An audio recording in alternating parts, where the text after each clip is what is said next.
एक्सोथीसियम are called एक्सोथीसियम। Clear है कि नहीं बात? What I told, the epidermis of Archaeothobium develop some fibrous thickening. The epidermis of Archaeothobium develop some fibrous thickening. ठीक, fibrous thickening they are called, इन्हीं को हम क्या नाम दे रहे हैं? एक्सोथीसियम। हम इस चीज को याद रखेंगे। एक ऐसे टर्म में जो डायरेक्ट सीधे क्वेश्चंस आए हुए हैं, तो हमें इनको ध्यान रखना है बहुत अच्छे से। गेटिंग अ नॉट, सबसे पहले बात हुई आपकी एपिडर्मिस की, आर्चियोथोबियम में से एक्सोथीसियम बोल दिया उसकी। उसके सेकंड लेयर की हम बात कर रहे हैं किसकी? नाउ सेकंड नंबर को जो लेयर है उसका नाम दिया गया एंडोथीसियम। क्या नाम दिया उसको? एंडोथीसियम। एपिडर्मिस के नीचे तो एंडोथीसियम भी कैसे दिख रही है आपको? Single layer. तो एंडोथीसियम भी कैसी है? सिंगल लेयर है। पहली बात, एंडोथीसियम जो है it having alpha cellulosic fibrous, alpha cellulosic fibrous spiral radial bands. Alpha cellulosic fibrous bands हैं, स्पाइरल रेडियल अरेंजमेंट है, टेंजेंशियली प्लेस्ड होते हैं। तो in cases of endothecium, endothecium having क्या है इसमें? Alpha cellulosic fibrous bands. बात क्लियर? सेलुलोज का बना है, they are hygroscopic in nature, so they helping in dehiscence. At the time of maturation, जब एंथर मैच्योर हो जाएगा तो उसको डेहिसिट करने में हेल्प करेंगे, so that pollen grain can come out, वो बाहर आ सके। बात clear? So that pollen grain can come out, तो उसको बाहर आने के लिए है। तो आपका जो एंडोथीसियम है, क्वेश्चन आता है it helping in dehiscence, it helping in dehiscence की आपके डेहिसेंस में हेल्प कर रहा है। पहली चीज समझ आ रही डायग्राम में बात, तो ये आपके उसमें हेल्प कर रहा है। दूसरी मैं बात कर लूं किसकी?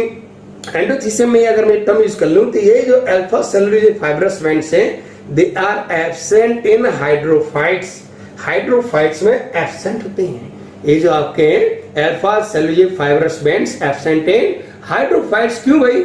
हाइड्रोफाइट्स में already water is there, if they are, तो वो पानी एब्जॉर्ब करके हमेशा डेहिसेट होते रहेंगी, मैच्योर होने से उसका पहले डेहिसेट हो जाए। Getting it? नॉट। हमारी बात होगी मिडिल लेयर की। मिडिल लेयर, ये अपनी बात होगी किसकी? एंडोथीसियम की। एंडोथीसियम के बाद की लेयर की बात करें, दूसरी नेक्स्ट लेयर है आपकी मिडिल लेयर, उसको देखें। मिडिल लेयर जो आपको दिख रहा है, तो मिडिल लेयर देखो कैसी है आपकी? 1 to 3 लेयर, यानी मल्टी लेयर होगी। अभी एपिडर्मिस सिंगल लेयर थी, आपकी एंडोथीसियम सिंगल लेयर थी, लेकिन मिडिल लेयर कैसी है आपकी? Multi layer. तो ये मल्टी लेयर होगी। मिडिल लेयर कैसी है? Multi layer. 1 to 3 लेयर है, एक condition.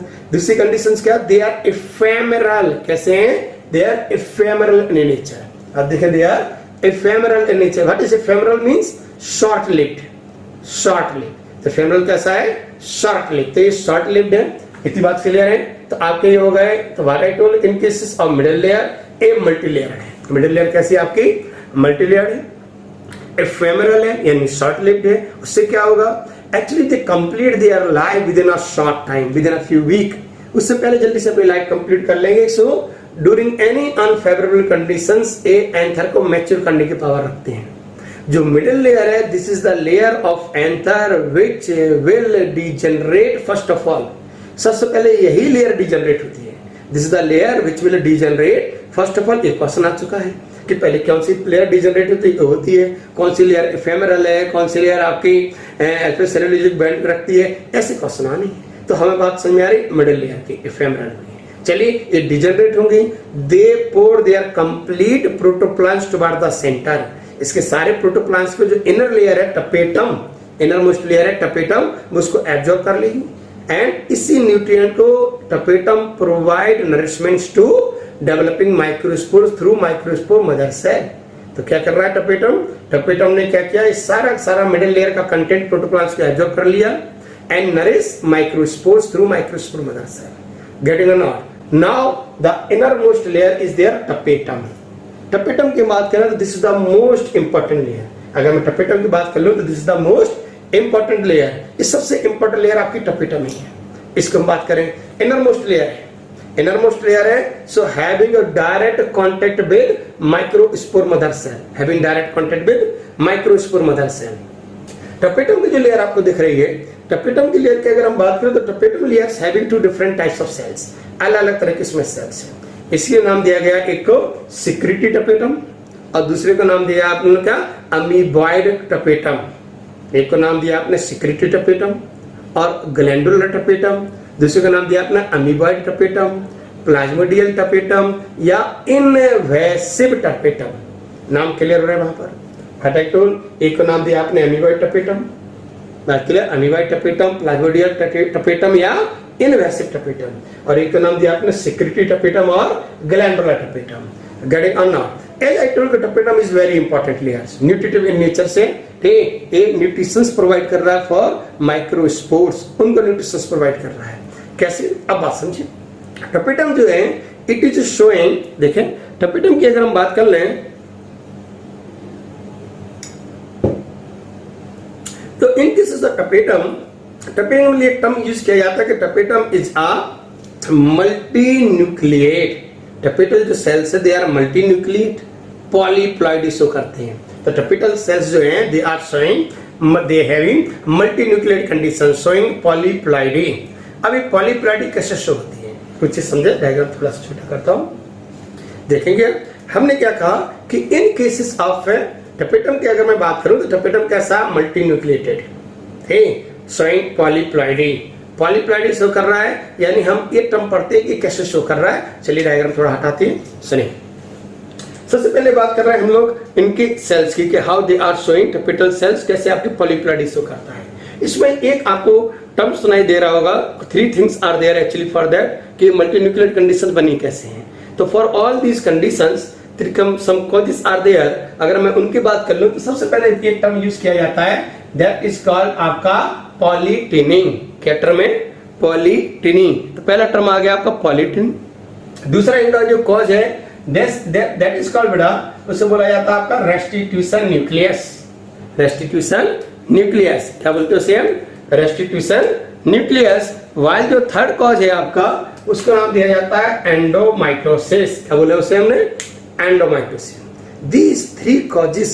these three things are responsible to make tapetum as a polyploid cell or multinucleated cell। एक एक करके तीनों की बात करते हैं, बस में आई क्या क्या मैंने बात किया है, ठीक, हम तीनों की बात करने जा रहे हैं, आपके पॉलीटिनी की, रेस्टिट्यूशन न्यूक्लियस की एंड आपका एंडोमाइटोसिस की, ठीक। चलिए सबसे पहले बात कर रहे हैं हम लोग किसकी, आपके पॉलीटिनी की। टॉकिंग अबाउट पॉलीटिनी, तो पहली कंडीशन अपनी क्या है, पॉलीटिनी की। पॉलीटिनी को समझेंगे आप ध्यान से, बाकी सब हटा देते हैं। तो इन केसेस ऑफ पॉलीटिनी, जो अभी हमने वही बात कर रहा हूं, तो इन केसेस ऑफ पॉलीटिनी क्या हुआ आपका, ठीक, देखिए पॉलीटिनी के केस में अगर हम बात कर ले तो मैंने अभी आपसे कहा कि जो कंडीशंस रही है, क्या कंडीशंस रही है आपकी पॉलीटिनी में, कि as we all are knowing in polyteny, ये आपका एक सेल है, इन सेल सारे क्रोमोसोम कहां पर आ गए थे आपके, मेटाफिजिक प्लेट्स पर, अभी बात की हमने, ठीक, ये सारे मेटाफिजिक प्लेट्स पर लग गए। दोबारा बात कर रहा हूं मैं उसी चीज की, एक आपके स्पिंडल थ्रेड्स लग गए बेटा, ठीक। तो ये जो क्रोमोसोम्स हैं, ये क्रोमोसोम्स कहां पर आ गए थे आपके, इक्वेटोरियल प्लेट्स पर। तो मैंने इसके लिए टर्म का यूज किया है, इसके लिए मैंने टर्म यूज किया है आपका, ठीक, जंक्शन। इसे क्या टर्म यूज करते हैं, जंक्शन। तो ये जंक्शन हो गया, क्लियर। तो अब एनाफेज के थ्रू एक क्रोमोसोम दूर दूर जाएंगे, तो ये जो दूर दूर जाने से बोला जाता है डिसजंक्शन, क्या बोलते हैं, डिसजंक्शन। तो इन पॉलीटिनी जंक्शन डिसजंक्शन की बात करें तो मैंने क्या कहा, due to the failure of disjunction, due to the failure of disjunction, यानी ये क्रोमोसोम जो दूर दूर जाने थे वो जा नहीं पा रहे हैं, तो due to the failure of disjunction number of chromosome increase here, ये यहीं रह गए, and starts to perform replication in future here itself. यही आपने एक नाम सुना है, पॉलीटीन क्रोमोसोम, पॉलीटीन क्रोमोसोम पढ़ते ना, giant chromosome, a single chromosome having more than 1000 to 2000 chromatin, एक क्रोमोसोम में। तो यही जो एरिया है इसी पर मल्टीप्लीकेशन होता जा रहा है, ये सेपरेट नहीं हो पाता, due to the separation, due to the failure of disjunction, due to the failure of disjunction जो कंडीशन बनेगी वो क्या बनेगी आपकी, पॉलीटिनी। तो in cases of polyteny conditions you can see chromosomes यानी amount of DNA, numbers of chromosomes वो आपके इंक्रीज हो गए। Getting it now we are talking about एंडर टर्म। उससे पहले हम बात कर इसे रख लेते हैं। In cases of ender term जो मैंने बात की थी, अभी बात हुई आपकी पॉलीटिनी की। नेक्स्ट कंडीशन से आपकी रेस्टिट्यूशन न्यूक्लियस। क्या कंडीशन है आपकी, रेस्टिट्यूशन न्यूक्लियस। इन केसेस रेस्टिट्यूशन न्यूक्लियस से समझे, हम मान के चलते हैं कि ये जो कंडीशन से यानी कि जो पॉलीटनी होना था ये नहीं हुई, जैसा नॉर्मल मूवमेंट होना था एनाफेज वैसा हो गया। ठीक है भाई, यानी क्रोमोसोम अपने अपने एंड्स पर मूव कर रहे हैं। क्रोमोसोम कहां मूव कर रहे हैं? टुवर्ड्स देयर पोल, ये पोल की साइड मूव करने लगी। ठीक है भाई, ये मूव कर गए, एनाफेज में मूव किए और फाइनली टीलोफेज में ऊपर पहुंच गए। फाइनली टीलोफेज में अपने अपने पोल्स पे पहुंच गए। अब क्या होना चाहिए? कैरियोकाइनेसिस हो रही है, यानी कि इन टीलोफेज स्टेज क्या होता है? न्यूक्लियर मेम्ब्रेन बनती है कि नहीं? Separate nuclear membrane form around chromosome, ऐसा होता है कि नहीं? ठीक, बट सम टाइम क्या हुआ?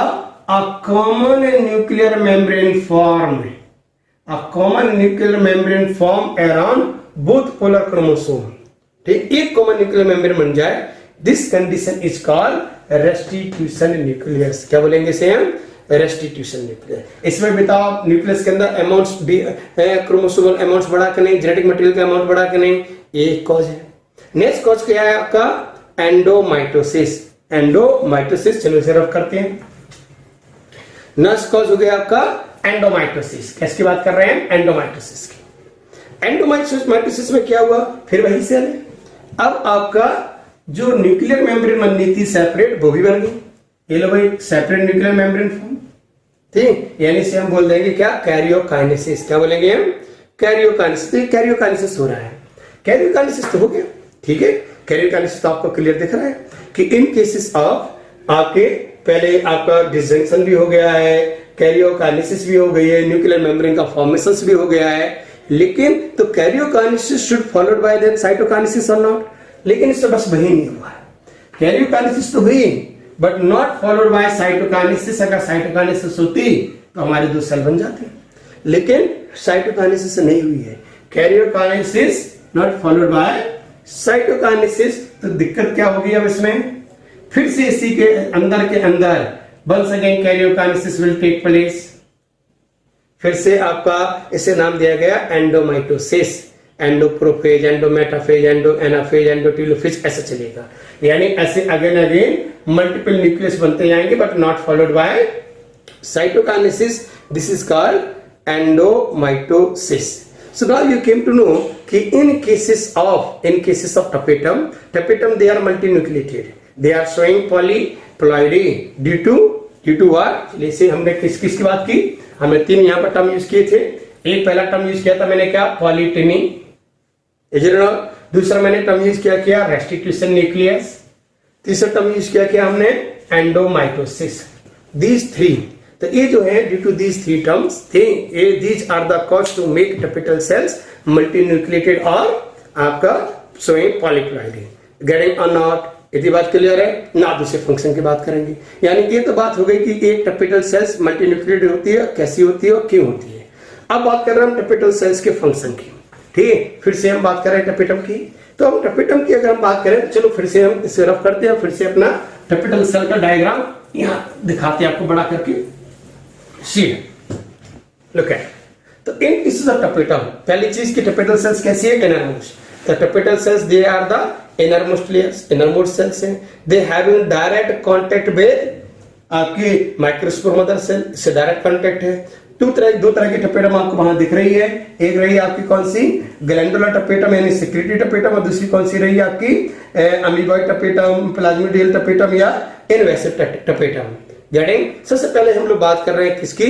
आपकी अमीबॉइड, इनवेसिव और प्लाज्मोडियल टपेटम की। देखो एक्चुअली ये जो सेल्स हैं plasmodial tapetum, these out of tapetal cells, these cells degenerate first of all. सबसे पहले यही सेल्स डीजनरेट होंगी। सबसे पहले यही cells, these cells will degenerate first of all and pour their complete protoplasm towards the center, towards the microspore mother cell so that they can nourish their microspores. एक इनका main काम है। ठीक है, क्वेश्चन आता है कि सबसे पहले कौन सी लेयर डीजनरेट होती है, तो आप क्या आंसर देंगे? आपके मिडिल लेयर्स। और टपिटम में सबसे पहले कौन डीजनरेट होती है, तो हम आंसर क्या देते हैं अपना? इनवेसिव टपिटम। गेटिंग और नॉट? ना हम लोग बात कर लेते हैं किसकी? बात करें इसके ग्लैंडुलर टपेटम की। किसकी बात हो रही है? ग्लैंडुलर टपेटम और secretory tapetum. As the name clear, secretory tapetum मतलब they help in cell secretion, they help in cell secretion. चलिए डायग्राम हटाते हैं इसको, ठीक, समझेंगे इसे ध्यान से। सो व्हाट आई टोल्ड कि इन केसेस